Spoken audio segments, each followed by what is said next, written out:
Never have I disagreed and then agreed so fast to an article. So I wanted to talk about it. This is an article from IGN and it's titled "The Soulslikes of Gamescom 2023 Show the Genre Has Grown Up." It also says right here, from Black Myth Wukong to Lords of the Fallen, Soulslikes are finally finding their own identity. So if you're like me, you had the knee-jerk reaction to disagree with this, especially that last part right there. I immediately thought to myself, where has this writer been? I've been playing Soulslikes for years and I've always seen them bring something different to the table. Sometimes big, sometimes small, but they've always kind of brought their own twist to add to the genre and evolve it to where it's at now. But then I started thinking about it a bit more, and as I read more of the article, it kind of started to hit me that, you know what? This writer might be onto something. Mr. Matt Purslow here. We're gonna let him cook, as the young crowd says, okay? We're gonna let this man cook. So the article basically starts off with talking about Lords of the Fallen in 2014, the original, saying that an entire genre of From Software copycats began here. Now here we are almost 10 years later with Gamescom 2023, showcasing games like Black Myth, Lies of P, and Lords of the Fallen, which happens to be the sequel and revision to that 2014 game. There's a lot of focus on these three games because the writer was actually able to get hands-on with all of them, and so that makes this even more interesting. I wanted to read this quote specifically right here because I want to talk more about it. It says, "Between the three of them, the games we just mentioned, it's never been clearer as to how much the formula has evolved and flourished. No longer just an attempt to cash in on From Software's brutal but intricate RPG design, the Soulslike is a fully fledged genre in its own right and a fascinating space for diverse challenges." I love how Matt articulates this because I wholeheartedly agree with it, and it's written so well. Because yes, Soulslikes is a fully fledged genre in its own right, and yes, it is full of diverse challenges. Now, is it clear that the formula has evolved and flourished now? Possibly. The more we think about it, we could say it's at its best it's ever been, and the Souls-like games thus far crawled so these bigger games can walk, so to speak. We could absolutely argue that. I could see that.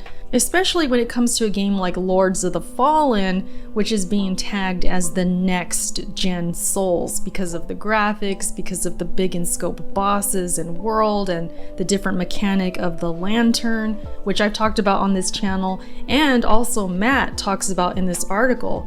He really focuses on that new mechanic because it's so much a big part of that game that it's going to absolutely evolve the genre. Using that lantern to look into the parallel universe, to see secrets, traversal, and actually use for bosses as well, that's going to be something very, very different than what we've seen before. And I think it's great of him to actually really include this in the article because it does strengthen his point that, yeah, we are evolving in a way that we haven't seen before. He also talked about Lies of P not having such a significant reinvention like Lords of the Fallen is doing, and at the same time it is feeling closest to a From Software style, and that's what we've been describing it as because what we see is an inspiration from Bloodborne. But the writer goes on to say that the more they played Lies of P, it did start to feel different. It did start to have a uniqueness to it. And even more importantly, add to his argument in the thought of, yeah, this is evolving beyond what we've seen before. He lastly talked about Black Myth Wukong after saying that, Lies of P was about finding a new way of presenting the best of From Software's innovation, but Black Myth Wukong was more like an experiment in stretching those innovations into new forms. He also said that this was the most impressive of the three games that he played, and that was interesting to read as well. He said that Black Myth forces combat to be incredibly fast and evasive. And just by looking at the gameplay that we've seen so far, it does look like it's got some fast pacing to it. And he does go on to say that the pacing feels new and it's bolstered by magic abilities and things like that. He also goes on to say that new additives don't dilute the formula, they nourish it. These are Souls-likes after all, not Souls clones. And that is beautifully said. However, the counter argument to all of this can be kind of easy to make if we really wanted to. Especially when it comes to Souls-likes finding their own identity. We can argue that there have been Souls-like games that have done so already. Nioh is a good example for this. Nioh took the Souls formula, made it more into a faster action game with stances within the combat, 3 of them, which you can switch between on the fly. Couple that with all the different types of weapons and the different play styles that you can have on your builds. Nioh went crazy when it came to builds and combat being fast and fluid and different in that way, and took it to another level in my opinion. I feel like Nioh is definitely a top Souls-like in the genre. Remnant is another franchise we can argue really switched it up in the Souls genre because it took the Souls formula and slapped it on a third-person shooter and did it really well. I didn't play the games thinking, oh, this is such a Souls ripoff or such a Souls clone, a love letter, like I did with maybe something like Mortal Shell, which was very Dark Souls heavy, inspired, and very much a love letter to Souls. That's the best way I described it. I still describe it that way. But with Remnant, I would not describe it that way. I would not. It's not just Souls with guns. It's more than that. And there's other games we can argue did different things as well and brought something new and evolved and added to this genre to bring it to where it is now. We can definitely do that. And I'm sure even the writer can admit that as well. It's not like he's wrong or anything like that. It's more so he's just focused on the fact that we're going even beyond. We did evolve thus far. Some of those games, like I said, they crawled so the games now can walk, and I think we're finally seeing that really come to fruition. These next gen Souls games are coming. The quality is just getting better and better. And as far as combat and the mechanics that we're used to when it comes to the Souls formula, they're being refined.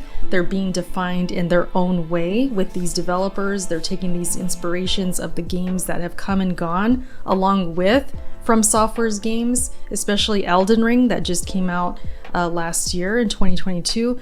That I'm sure is going to inspire and evolve the developers who are working on games now for the future. After Lords of the Fallen, after Lies of P and Wukong, there's going to be more and more. And those developers right now are looking at the climate and what is going on and how it's evolving now. And you can tell it's only going to get better and better. We're starting to see all of this come to fruition, that the Souls-like, yes, it's just going to be its own thing, but it's going to get better and better, and I can't wait to see it. I can't wait to see these games once they're in my hands. I can't wait to play them, and then at the same time look forward to what's to come. How awesome will it be if Lords of the Fallen is absolutely a masterpiece, or just close even, something that's really good, and then in 2-3 years from now you get something that's inspired by Lords of the Fallen and takes it even further from just From Software games. We're talking about a fully fledged genre, like the writer said, right? So